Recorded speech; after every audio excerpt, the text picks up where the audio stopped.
Mình xin chào mọi người. Hôm nay chúng ta sẽ học một cái chủ đề là talking about rumors. Rumors là những cái chuyện giống như kiểu mà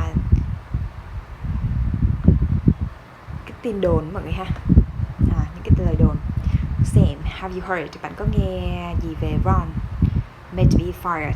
Bạn có nghe rằng là Ron có thể là bị sa thải sớm không? Sắp bị sa thải rồi đó. I had no idea. Tôi không có biết gì luôn. Tôi đâu có biết gì. I wonder, tôi tự hỏi rằng what happened? Điều gì đã xảy ra? Have you ever worked? Bạn đã từng làm việc với anh ấy chưa?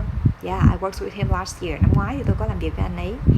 And I heard, và tôi có nghe stories about him, những câu chuyện về anh ấy for years, trong vài năm.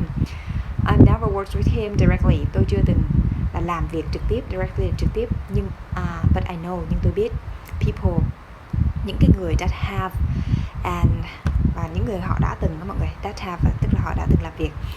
Cách viết tắt của have worked with him. And they say, và họ nói rằng he was always, anh ấy luôn luôn shouting and screaming. Shouting là nó quát mắng, screaming là hét, and threatening, đe dọa, to fire people, sa thải người khác.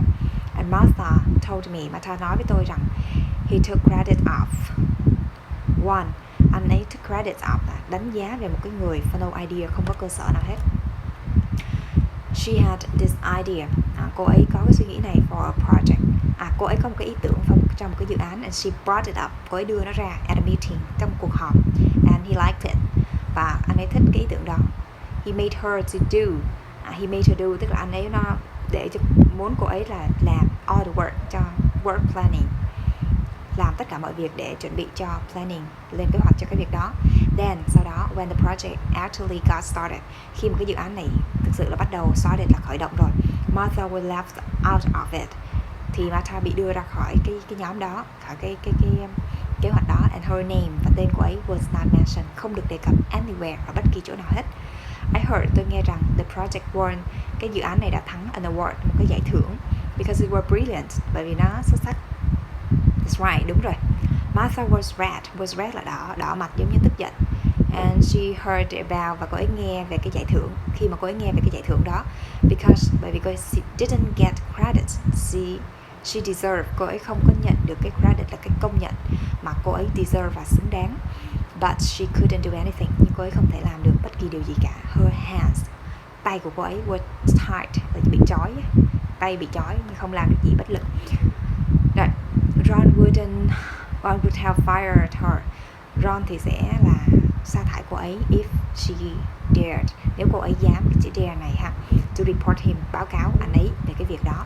It must be really, nó thực sự là một cái bad feeling, thực sự là một cái cảm giác rất là tệ, to have your ideas, khi mà ý tưởng của bạn stolen, bị lấy cắp. How did you find working with him? Là khi bạn làm việc với anh ấy thì how did you find, bạn nhận thấy như thế nào khi làm việc với anh ấy? It was a nightmare. Nightmare là cái cơn ác mộng, đó là một cái cơn ác mộng. Because he was very tough, bởi vì anh ấy rất là hà khắc, khó tính á. Nobody dare, không ai dám to contract, trái ý him, for fear, vì sợ. They might lose their job, bởi vì họ có thể làm mất công việc. People, mọi người were genuinely, thực sự là afraid of him, sợ anh ấy. I heard, tôi nghe rằng many people, nhiều người had a hard time, có một khoảng thời gian rất là khó khăn working with him, làm việc với anh ấy. Were you on good terms with him? Be good terms là hòa hợp ha, giống như get along with vậy đó. Bạn có hòa hợp với anh ta không? Yeah, I did my best, tôi đã làm tốt nhất to stay in good book, để được lòng anh ấy.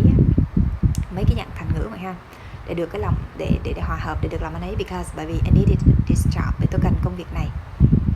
I was lucky, tôi may mắn. I didn't have, tôi không có too much contact, không có quá nhiều liên lạc với anh ấy.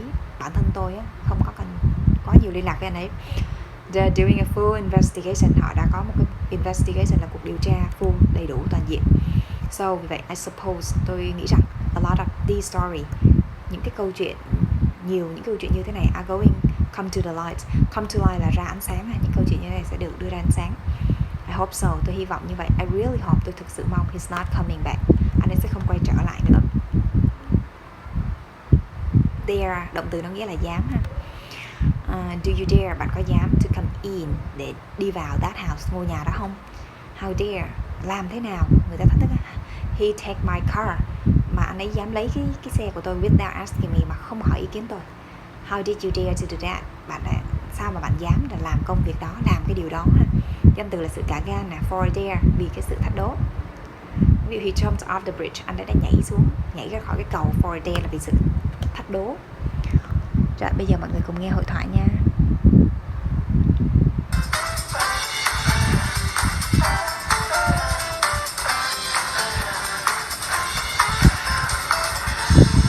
Sam, have you heard Ron might be fired soon? No, I had no idea. I wonder what happened. Have you ever worked with him? Yes, I worked with him last year, and I've heard stories about him for years. I've never worked with him directly, but I know people that have, and they say he was always shouting and screaming, threatening to fire people. And Martha told me he took credit for one of her ideas. She had this idea for a project, and she brought it up at a meeting, and he liked it. He made her do all the work planning it. Then, when the project actually got started, Martha was left out of it, and her name was not mentioned anywhere. I heard the project won an award because it was brilliant. That's right. Martha saw red when she heard about the award, because she didn't get the credit she deserved. But she couldn't do anything. Her hands were tied. Yeah, Ron would have fired her if she had dared to report him. It must be a really bad feeling to have your ideas stolen. How did you find working with him? It was a nightmare, because he was very tough. Nobody dared to contradict him for fear they might lose their job. People were genuinely afraid of him. I heard many people had a hard time working with him. Were you on good terms with him? Yes, I did my best to stay in his good books because I needed this job. And I was lucky I didn't have that much contact with him myself. They're doing a full investigation, so I suppose a lot of these stories are going to come to light. I hope so. I really hope he's not coming back. Rồi, ok mọi người. Mình sửa lại cái phần này một chút xíu. Trong cái tình huống này, took credit of one, tức là lấy cái công của người khác mọi người ha, mà